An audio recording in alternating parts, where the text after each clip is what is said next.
Hello, welcome to Workplace Wake Up. I'm Jen Shaw. Every week, I spend about 15 minutes covering legal developments, introducing you to interesting guests, and providing some entertainment to start your workday. All right, everyone, we have a hot topic today, pay data reporting. This is a deadline for April 1st, 2022. It's a deadline set by the Department of Fair Employment and Housing and the California legislature for, quote, large employers. How do we define large employers? Well, we have Erika Frank from our office here today to talk about that because it's a little more tricky than you might think. We just had a webinar on this topic. Actually, we have a partnership with the DFEH, as many of you might know, and we talked about these issues. And Adam Romero from the DFEH did a great job going through with us sort of how this whole requirement works. But there is a deadline, and this is not something you can procrastinate on. You've got to get this done. So, Erika, what do we really want everyone to know today about this rule? Yeah, so this should be a repeat, a little bit of a deja vu from last year, because the first time that employers had to comply was last year. And it is an annual reporting. So it is due, as Jen said, April 1st, 2022. It applies or requires private employers with 100 or more employees. And within that 100 or more employees, at least one employee needs to be in California, must report, and it's very specific, pay and other data to the DFEH. Now, a lot of employers already file their annual report with the EEOC, the EEO report. The DFEH's report takes it just a step higher, a little bit bigger, one notch higher, I should say. And unfortunately, the reporting tracks are not the same. So you have those separate reporting requirements, which is never great. It's not like some other situations, but here California does have it separate. And as Jen mentioned, the DFEH has really done a good job of educating employers. Their website is very helpful with FAQs that they can follow. Jen, what are some of the highlights that you and Adam Romero talked about during your webinar? So one of the big ones is who reports to or works in California, right? This is one of those remote work issues. And obviously you addressed it in the webinar you did earlier this year, Erika. Yeah. There are a lot of rules about remote workers and who counts as a California employee. And there are FAQs on the DFEH's website that talk about what is an establishment. It's an economic unit, and it could even be virtual, right? It could be a group of virtual employees who don't even have an office, like a brick and mortar office. So it's really important for you all to figure out, all right, do we have an establishment in California? Do we have at least one employee working there? And you're only going to be reporting on the California employees. But as Adam made clear when we did our webinar, sometimes it's easier to just report on everybody because that's what you do for your EEO1 reporting that's required by the EEOC. So sometimes that's just an easier way to do it. So we talked a lot about that. We also talked about the categories and how to identify the sex, the race, the ethnicity, the pay band. There are several FAQs on this issue that are on the DFEH's website. And I've got to give props to the DFEH on this one. Yeah. They've done a great job, honestly, with the portal. They've got templates. There's a CSV template and an Excel template. All of our clients are using the Excel template. It's just a lot easier, I think. The CSV is a little bit more complex. But we talked a lot about that. And then I think what I really want our listeners to know, Erika, is this takes time. You've got to have a dedicated person in the organization who's going to own this process. So it can't be, well, let's just have everybody do it for their own individual departments and we'll compile the data on March 31st and we'll get this done. You're going to need to really,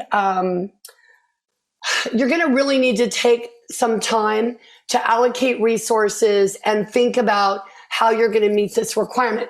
Many of you, by the way, didn't meet the requirement for 2021, which was for the 2020 year. Because of the pandemic, we were all pulling our hair out. And of course, now we have new things to pull our hair out about. But the reality is, we we have to do this. It's not voluntary reporting. And you will get a letter from the DFEH if you don't do it. Some of you probably already got a letter for your 2021 reporting. So, Erika, there are a lot of details here that people need to think about. There are. And like you said before, the DFEH website has a lot of helpful information. They really tried to make this as user-friendly as possible. There is a portal that employers are going to have to upload their data to. So it's not something, you need a computer, you need to become familiar with the system. And as Jen said, it's not something that you can just do on the eve of March 31st. It's certainly something that requires some accounting and record keeping to make sure that you're filling all the boxes correctly. And of course, too, it might be confusing. Of course, there is always room for error. And correct me if I'm wrong, Jen, but the DFEH is really looking for an employer's good faith effort of complying with this requirement. Absolutely. And Adam made that clear in the webinar. This is not meant to be a gotcha. It's not meant to be we're trying to catch employers who have done something wrong.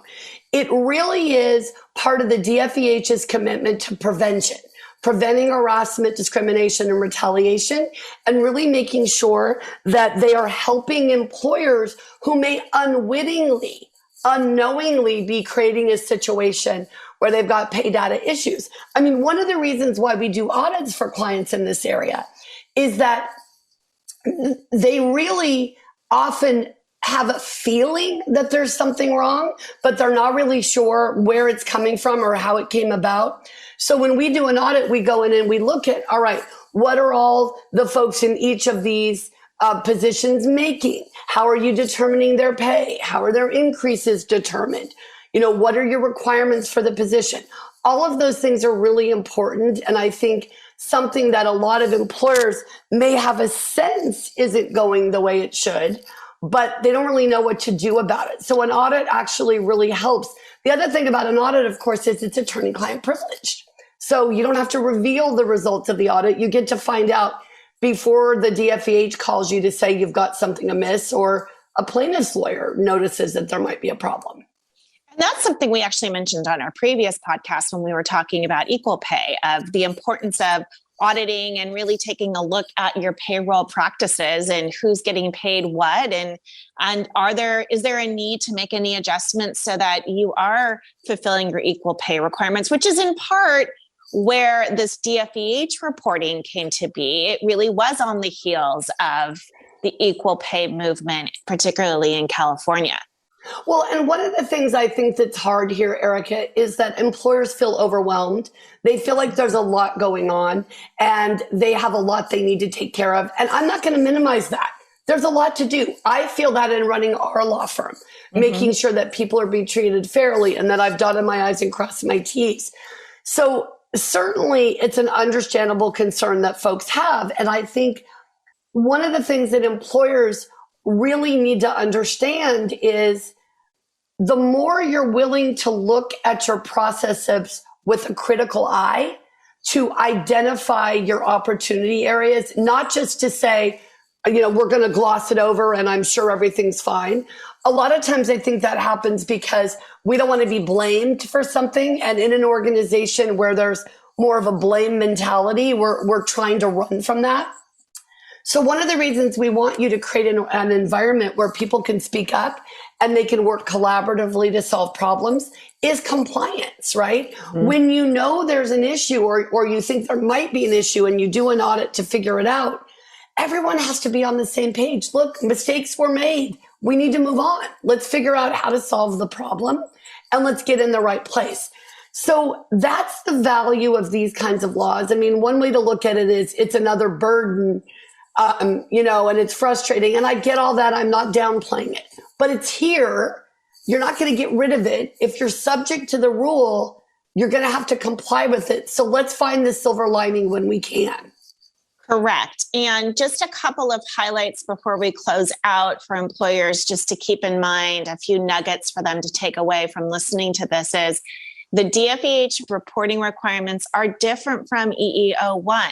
You can't use the same document. They're looking for different data. So that's certainly something you need to plan in your reporting calendar, for lack of a better word.